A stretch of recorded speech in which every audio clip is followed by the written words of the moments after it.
नमस्कार दोस्तों, स्वागत है आप सभी का एक बार फिर इंडिया के leading study YouTube channel wifi study पर। मेरा नाम है आकाश और हम और आप जुड़ चुके हैं वाईफाई स्टडी स्टूडियोज़ पर, जो कि पार्ट है अनअकैडमी का। दोस्तों, आप सभी को रक्षाबंधन की बहुत बहुत शुभकामनाएं। और आज के सेशन को शुरुआत करते हैं एसएससी सीजीएल सीएचएसएल सीपीयूएसआई के मॉक टेस्ट नंबर 24। आपको पता है कि हम मॉक टेस्ट सीरीज़ स्टार्ट कर चुके हैं और काफ़ी दिनों से इस मॉक टेस्ट सीरीज़ को चल रहे हैं। पहले तो हमने बेसिक से सारे चैप्टर्स पढ़े। बेसिक से सारे चैप्टर्स पढ़ने के बाद अब उन चैप्टर्स का हम लगा रहे हैं मॉक टेस्ट। तो आपको पता है कि हम आज 24 नंबर मॉक टेस्ट पे हैं।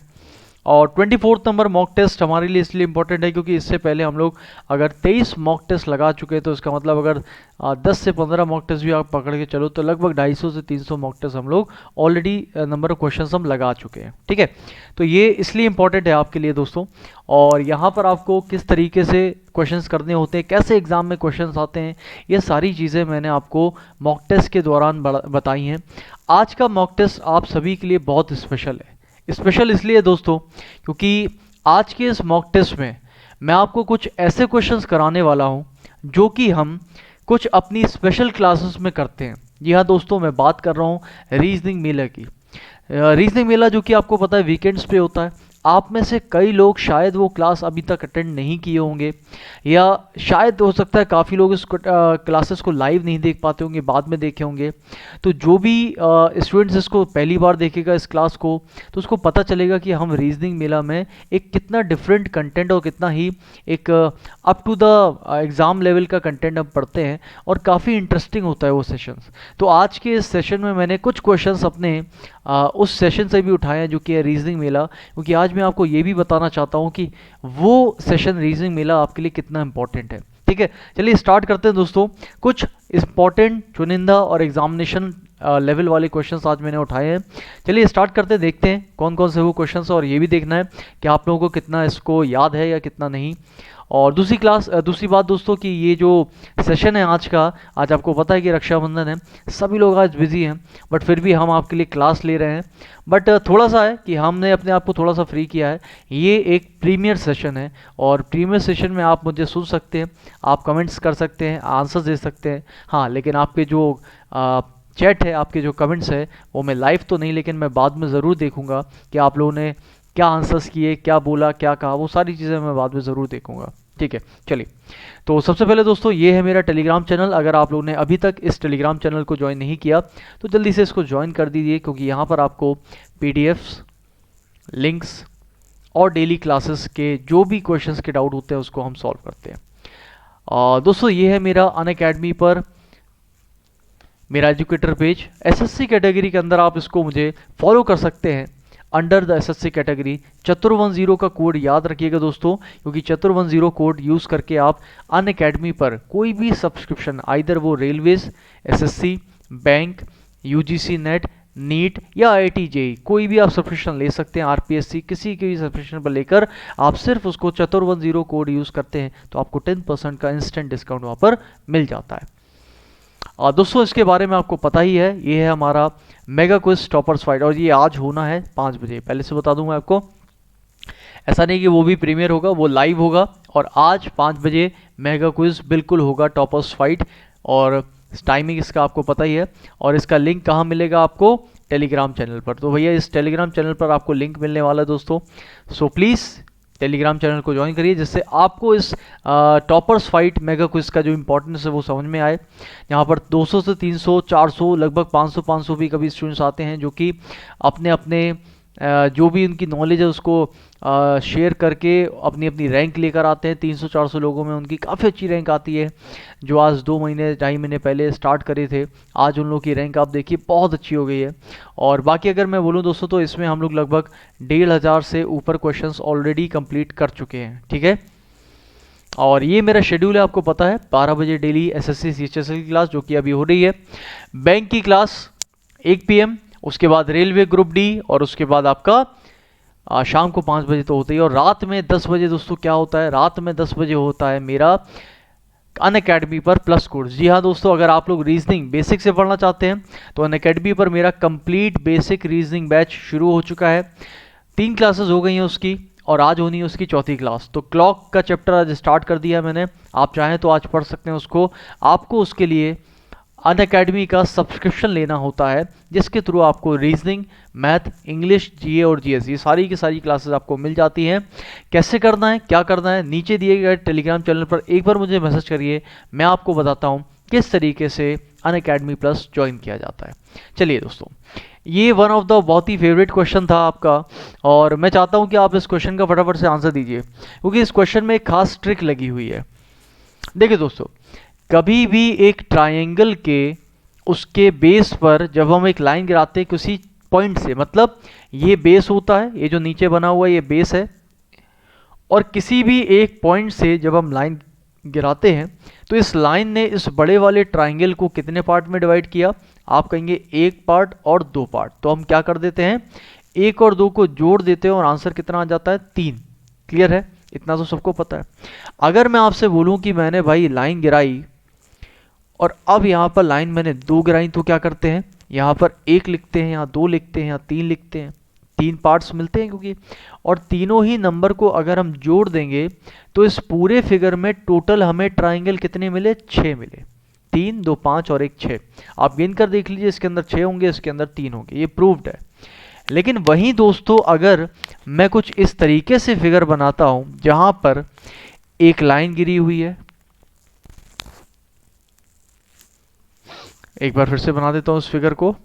देखिए, जब मैं यहां पर एक फिगर बनाता हूं जहां पर एक लाइन गिरी हुई है, ठीक, लेकिन मैंने यहां पर इसको डिवाइड कर दिया इस तरीके से, तो इसका मतलब अब क्या हुआ, हमने लाइन तो गिराई लेकिन अब जो बेस है हमारे पास वो ज़्यादा हो गए, बढ़ गए। कैसे?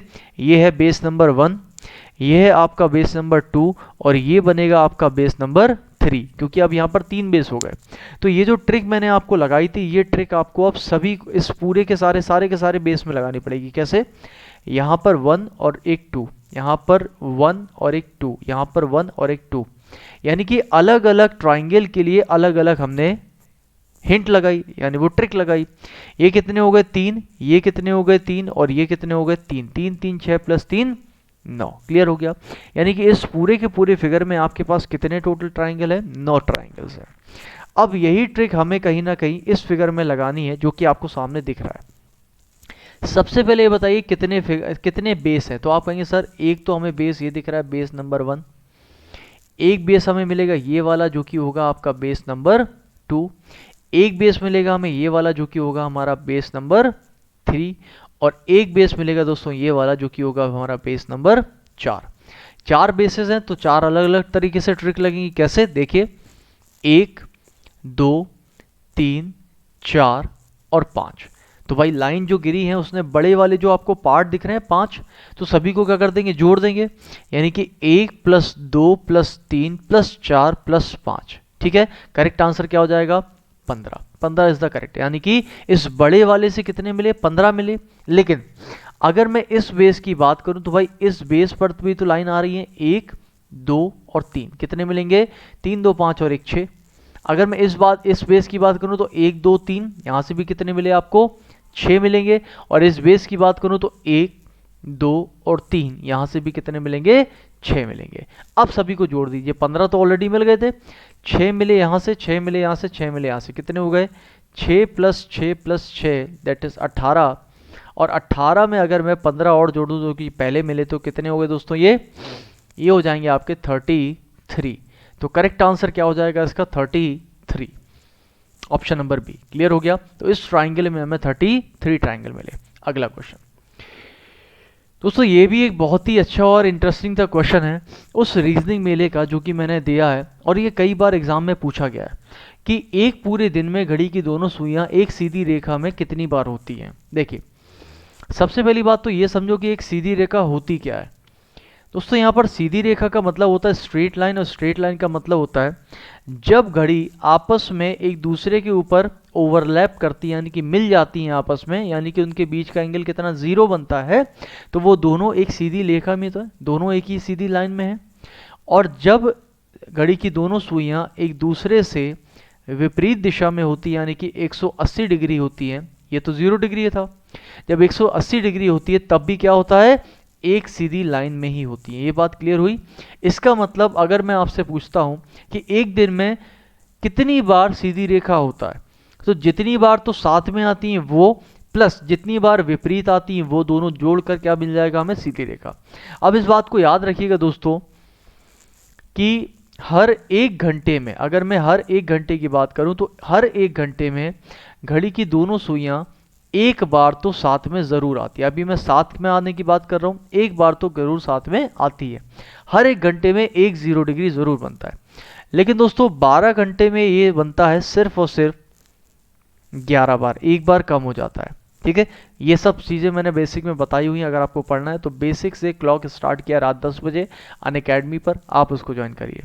इस हिसाब से अगर मैं 24 घंटे की बात करूं दोस्तों, तो 24 घंटे में हो जाती हैं, ये होनी चाहिए 24 बार, लेकिन बनती हैं सिर्फ और सिर्फ 22। यानी कि एक पूरे दिन में घड़ी की दोनों सुइयां 0 डिग्री का एंगल कितनी बार बनाती हैं, 22 बार, एक पूरे दिन यानी 24 घंटे में। अगर इसी तरह से मैं आपको 180 डिग्री पूछी तो क्या होता है, एक घंटे में दोस्तों 180 डिग्री बनता है एक बार। यानी कि एक घंटे में एक बार घड़ी की दोनों सुइयां एक दूसरे के विपरीत जरूर आती हैं। लेकिन अगर मैं 12 घंटे की बात करता हूं तो 12 घंटे में होना चाहिए 12 बार, लेकिन बनता है सिर्फ ये 11 बार, एक बार कम हो जाता है। ये सारी चीज़ें बेसिक में बताई हुई हैं, तो आपको अभी तक पता होगा। तो आप इतना याद रखो कि 24 घंटे में बनना चाहिए 24 बार, लेकिन बनता है सिर्फ और सिर्फ 22 बार। तो अगर मैं आपसे बोलूं कि भाई सीधी रेखा कितनी बार बनी, तो अभी मैंने बताया था आपको कि सीधी रेखा हमेशा 0 डिग्री और 180 डिग्री जोड़कर बनता है। इसका मतलब क्या हो गया, 0 डिग्री कितनी बार, 22 बार, और 180 भी 22 बार। तो 24 घंटे में सीधी रेखा कितनी बार बनी, 22 + 22 यानी कि 44 बार। याद रखिएगा, करेक्ट आंसर हो जाएगा इसका 44। दोस्तों ये रहा आपका अगला क्वेश्चन, बहुत ही अच्छा क्वेश्चन है। आपसे पूछा जा रहा है, बताइए कि 900 सालों में ऑड डेज यानी कि विषम दिन की संख्या क्या होती है। बहुत ही अच्छा क्वेश्चन है। विषम दिन की संख्या क्या होती है 900 सालों में। अब देखो यहाँ पर मैंने आपको बहुत बार बताया हुआ है कि 400 सालों में विषम दिन की संख्या कितनी होती है, 0। उसके बाद क्या होता है, 600, 700, 800, 900, 1000, इस तरह से चलेगा। तो हमेशा ध्यान रखिएगा एक सीरीज चलती है, जैसे कि 100 में कितने होते हैं, 5, 200 में कितने होते हैं, 3, 300 में कितने होते हैं, 1, और 400 में कितने होते हैं, 0। यानी कि 5310 की एक सीरीज रिपीट होती है। ये सिर्फ मैं याद नहीं करवा रहा हूँ, मैंने इसको अपनी बेसिक क्लास में पूरा को पूरा प्रूव किया हुआ है। तो अगर आप चाहें तो वो बेसिक कैलेंडर्स का चैप्टर पूरा पढ़ सकते हैं, टेलीग्राम से मुझसे मांग लीजिएगा, 4 घंटे का पूरा बेसिक चैप्टर आप उसको पढ़ सकते हैं। तो अगर 5310 की सीरीज हमेशा रिपीट होती है, 5310 5310, तो अगर 400 में 0 आ चुका है तो इसका मतलब अब क्या होगा, 5310। क्लियर हो गया।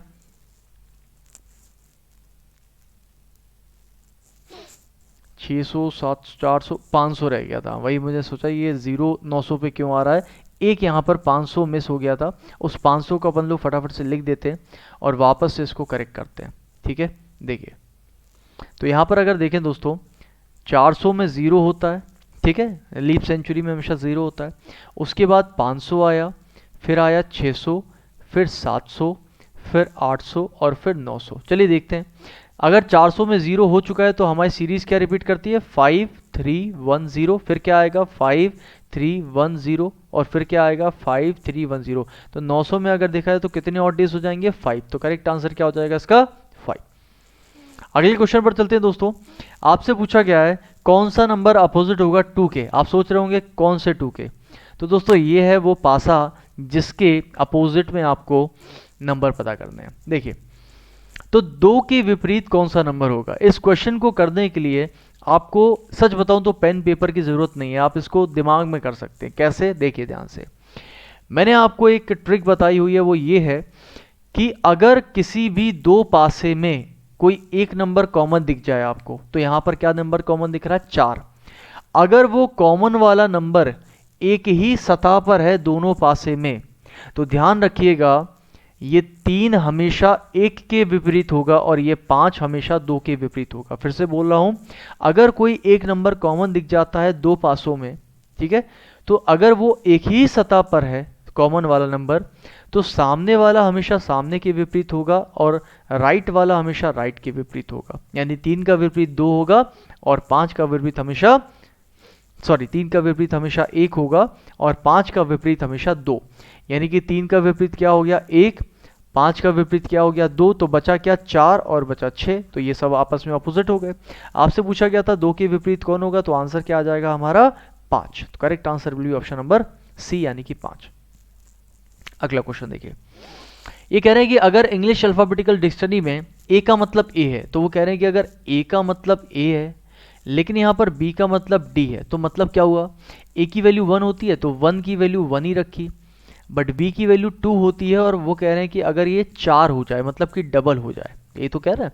अच्छा, तो इसी तरीके से अगर चल देंगे तो डी की वैल्यू क्या होगी, तो आप कहेंगे सर सी आएगा, तो सी की वैल्यू 3 होती है बट ये डबल हो जाएगी, यानी कि 3 दूनी 6, 6 का मतलब ये क्या हो जाएगा एफ हो जाएगा। अच्छा, तो दोस्तों यहाँ पर भाई एक बात बताइए, अगर मैं डी को लेके चलता हूँ तो डी की वैल्यू क्या हो जाएगी, आप बताइए डी की वैल्यू क्या हो जाएगी, तो आप कहेंगे सर डी की वैल्यू हो जाएगी यहाँ पर 4 और 4 का डबल 8, 8 का मतलब H, लेकिन जैसे ही आपने ऑप्शंस चेक किए तो हमारे पास यहाँ पर ऑप्शन नहीं मिले हमें। इसका मतलब A की वैल्यू A है, B की वैल्यू D हो रही है, तो उस हिसाब से अगर हम चल रहे हैं ये डबल हो रहा है, तो D की वैल्यू 4 से डबल यानी कि 8 हो जाना चाहिए, बट यहाँ तो हमें ऑप्शन दिखे नहीं। कुछ और सोचिए फिर, बताइए क्या होगा फिर। देखिए अगर यहाँ पर कुछ और सोचे, लगाइए दिमाग, क्या लगा सकते हैं। यहाँ पर अगर A को हम A ही लिखते हैं, A का मतलब A है, लेकिन यहाँ पर B का मतलब D है। क्या है, B का मतलब D है। तो अगर A का मतलब A है लेकिन B का मतलब D है, तो C का मतलब भी कुछ होगा और फिर D का मतलब भी कुछ होगा। तो अब बताइए आंसर क्या आएगा। अब आप ये मत कहना कि सर A का मतलब A है, B का मतलब D है तो D का मतलब B लिख दो, नहीं, आपको इसमें सोचना पड़ेगा क्या होगा, क्योंकि जब हमने इस लॉजिक से निकाला तो यहाँ पर तो हमारे पास आंसर नहीं आ रहा है। अब बताइए आप कि इसको कैसे करना है। दोस्तों यही इसीलिए मैं जानबूझकर ये क्वेश्चंस आज मैंने उठाए हैं।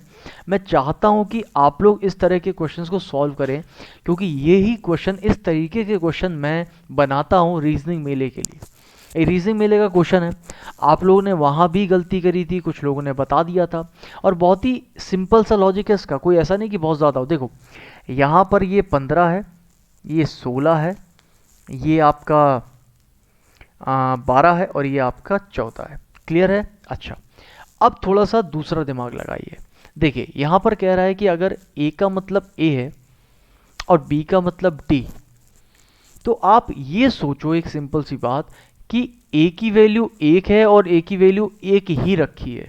भाई ऐसे तो फिर A की वैल्यू भी ज़्यादा हो जानी चाहिए थी ना। अगर B को डबल कर रहे हैं तो A को भी डबल होके B हो जाना चाहिए, बट यहाँ नहीं हुआ। तो ये कब हो सकता है, जब मैं A की पावर 2 यानी कि 1 का स्क्वायर कर दूं। तो अगर 1 का स्क्वायर करेंगे तो 1 का स्क्वायर 1 ही आता है, इसका मतलब A की वैल्यू A ही आएगी जब उसका स्क्वायर करेंगे। B की वैल्यू 2 होती है, अगर मैं 2 का स्क्वायर कर दूँ तो कितना आएगा, 4 आ जाएगा। इसी तरीके से अगर मैं C के पास जाऊंगा तो C का स्क्वायर यानी 9, 9 का मतलब क्या हो जाएगा, I हो जाएगा। और अगर मैं D की वैल्यू पूछूंगा तो आप कहेंगे 4 और 4 का स्क्वायर कितना आ जाना है, 16 और 16 का मतलब P। तो इस लिहाज से अगर चलेंगे तो आंसर क्या आ जाएगा, ऑप्शन नंबर बी यानी कि P। तो आप समझ रहे हैं ना कि एक लॉजिक लग रहा था लेकिन ऑप्शन मैच नहीं किए, तो हमें दूसरे लॉजिक के पास जाना पड़ा। तो आंसर क्या आ जाएगा, ऑप्शन नंबर P। चलो अगला क्वेश्चन। अब ये तो देखिए दोस्तों, ऐसा क्वेश्चन है कि मैं इतनी बार आपको बता चुका हूँ, बट फिर भी अगर आप लोगों को नहीं पता तो मैं फिर से बता देता हूँ इस क्वेश्चन को कैसे करते हैं।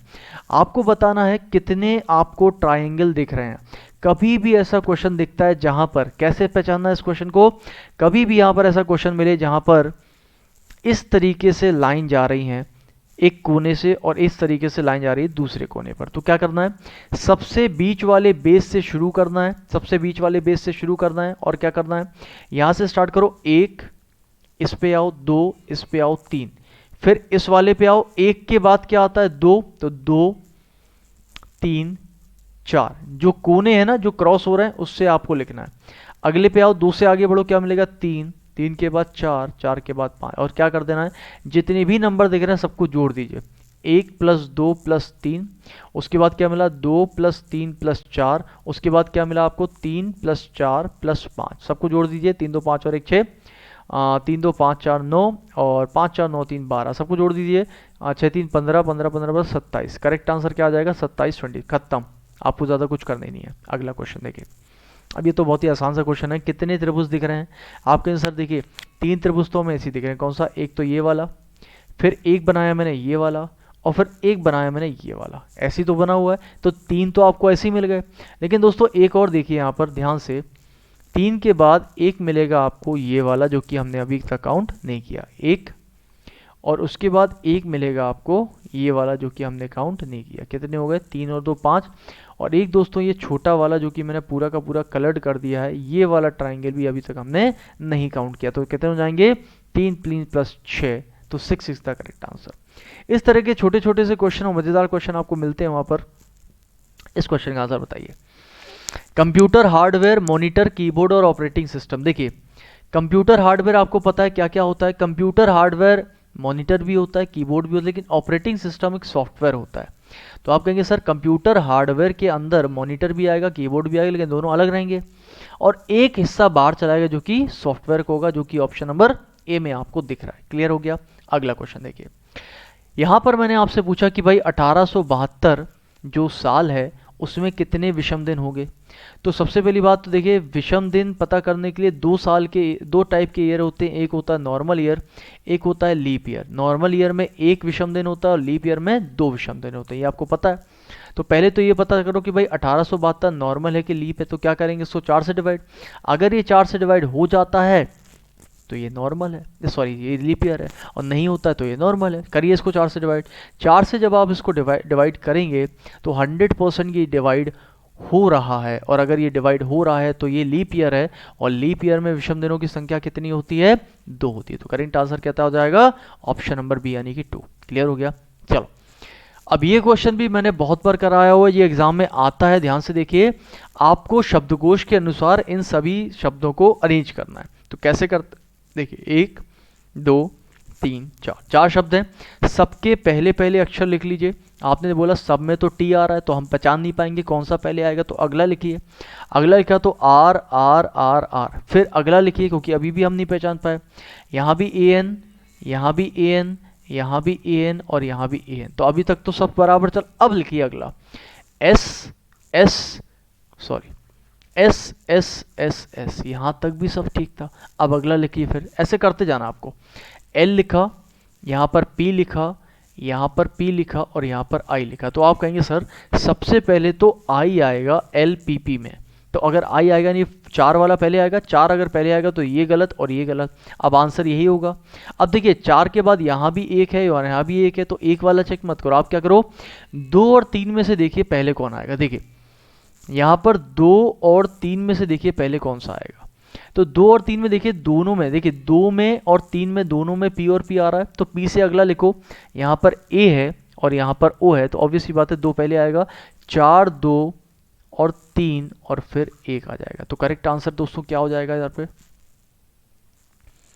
सॉरी 1 वाला तो पहले ही आ गया था यहाँ पर, तो 4 1 2 3 यानी कि 4 1 2 3 ऑप्शन नंबर ए में आ रहा है। तो करेक्ट आंसर 4 1 2 3, क्योंकि 1 तो हमने पहले ही देख लिया था कि आएगा ही आएगा। ठीक, अगला क्वेश्चन दोस्तों, यहाँ पर मैंने पूछा आपसे कि नील आर्मस्ट्रॉन्ग अगर चांद से संबंधित है तो उसी प्रकार एडमंड हिलेरी किससे संबंध होगा। अब ये क्वेश्चन मैंने रीजनिंग मेला में पूछा था दोस्तों। इस तरीके के क्वेश्चन मैं पूछता हूँ जहाँ पर आपकी जनरल अवेयरनेस भी होती है, आपको डिसाइड करनी होती है आपकी अच्छी है कि बेकार। दूसरा, आपकी जो जीएस है वो स्ट्रॉन्ग भी होती है कहीं ना कहीं। आपको पता है नील आर्मस्ट्रॉन्ग चांद पे जाने सबसे पहले व्यक्ति थे, तो जिस तरीके से नील आर्मस्ट्रॉन्ग चांद से संबंध है उसी प्रकार से एडमंड हिलेरी कौन है, ये भी कोई ना कोई फर्स्ट पर्सन होंगे। तो जी हाँ दोस्तों, अगर आपको नहीं पता तो बता दूं, एवरेस्ट पर जाने वाले 2 सबसे पहले व्यक्ति थे, उनमें से एक का नाम है एडमंड हिलेरी। क्लियर हो गया, याद रखिएगा एडमंड हिलेरी। ठीक, चलो अगले क्वेश्चन पर चलते हैं दोस्तों। यहाँ मैंने आपसे पूछा है कि 3:12 पर दोनों सुई के बीच का एंगल क्या होगा। ये क्वेश्चंस भी मैंने बहुत ही बढ़िया तरीके से बनाया और आपसे पूछा था। अगर आप लोगों ने इस क्वेश्चन को नहीं किया है तो आज करिए और बताइए कैसे होगा। देखिए बहुत ही अच्छा क्वेश्चन है। यहाँ पर आपको बताना है कि पहला है, दूसरा है, तीसरा है या चौथा है। देखिए 3:12 पर दोनों सुई के बीच का एंगल कैसे पता चलेगा। मैंने आपको बताया हुआ कभी भी आपका टाइम दिया ना उसको पहले काट के देखा करो, क्या वो 1:4 या 1:5 बन रहा है। जी हाँ, ये कितना बन रहा है 1:4। भाई 3 से 12 कितनी बार, 4 बार जाता है। अगर आपके टाइम का रेशियो 1:4 होता है तो क्या करते हैं, 3:12 मिनट का हमेशा डबल कर देता है, यानी कि कितना बनेगा 24 डिग्री। और अगर 24 डिग्री बनेगा तो बताइए इसमें से आंसर कौन सा होगा। 24 डिग्री तो कहीं दिया नहीं है, कुछ वैल्यू दी हुई है, ये होगा नहीं। 64 का अंडर रूट तो 8 होता है, 676 का अंडर रूट 26 होता है, 576 का अंडर रूट जरूर होता है 24। जी हाँ बिल्कुल सही है। तो करेक्ट आंसर ऑप्शन नंबर 3 होगा, ये भी गलत हो जाएगा। क्लियर हो गया। तो आप देख सकते हैं कि मैंने पूछा एक आसान सा क्वेश्चन, लेकिन ऑप्शन में थोड़ा सा एक कैलकुलेशन डाल दी। बहुत से लोग गलती कर जाएंगे, वो कहीं 64 लगा दें, कोई 676 लगा देगा, या जिसको पता नहीं होगा वो क्या करेगा। तो आप समझ सकते हैं ना कि यहाँ पर ये कितना ही एक अच्छा क्वेश्चन बन गया, आसान सा क्वेश्चन कुछ ट्रिकी बन गया। ठीक, अगले पे चलते हैं। सॉरी दोस्तों, यहाँ पर आज के लिए आधा घंटा समाप्त हुआ आपका। तो आज के लिए बस इतना ही। ये क्वेश्चंस कराने का सिर्फ एक ही मकसद था, वो ये कि आज आप भी थोड़ा सा एंजॉय करो। आज रक्षाबंधन है, आप भी चाहिए मस्त एकदम घूमिए फिरिए। 5 बजे आ जाइएगा मेगा क्विज में। दूसरा मैं आप सभी को बस ये बताना चाह रहा था, जिसने भी रीजनिंग मेला नहीं देखा, ये कुछ झलकियां हैं रीजनिंग मेले के क्वेश्चंस की। इस तरीके के क्वेश्चंस ये तो बहुत ही मामूली हैं। हर एक रीजनिंग मेले में कंटेंट जो है वो बढ़िया मस्त डबल होता जा रहा है। आप आइए रेगुलर के रीजनिंग मेला, जो कि वीकेंड्स पे होता है, संडे और सैटरडे, रोज रात 9 बजे। सभी लोग जुड़िए। बाकी अब मिलते हैं आपसे 5 बजे, तब तक के लिए शुक्रिया दोस्तों। मिलते हैं आपसे 5 बजे और मिलते हैं आपसे अब कल। तब तक के लिए शुक्रिया। खुश रहिए, मज़े से रहिए और पढ़ते रहिए। Thank you so much.